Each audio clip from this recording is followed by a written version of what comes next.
Nu, čia, aš jums parodžiau, jūs turite tą girdėti. Ta šudasklauda neparodys niekada. Kaip nori išdulkinti mus visus ir dar labiau nuskurdinti.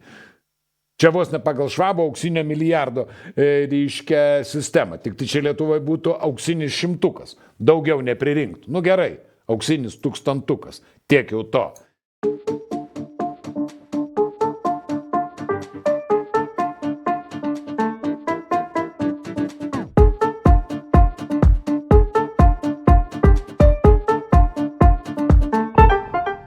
Tai yra tikriausiai bene geriausias laikotarpis, kada tu paprasčiausiai gali dirbti, užsidirbti ir susimokėti daugiau mokesčių. Kaip galėtų dirbti taksistų Paluckas? Kaip galėtų dirbti taksistų ten koks nors, kas ten dar teistas yra, Žemaitaitis? Kaip galėtų dirbti taksistų Skvernelis?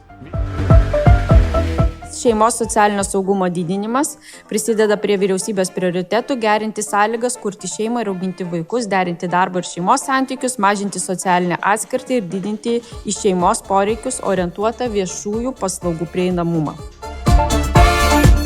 Ir kad tokių dalykų nebūtų, Razmislevičius socdemas ateina į Seimą su nauja iniciatyva. Šiandien jūs darote visuomeninį tiekimą pagrindinių monopolininkų ir tai yra iš esmės žlugdymas energetikos rinkos, kūrimas vieno valstybinio tiekėjo. Europoje, aišku, tridaliotojai, myžniai ir paprastai. Taip pat Lietuvoje mažėja ir maisto infliacija.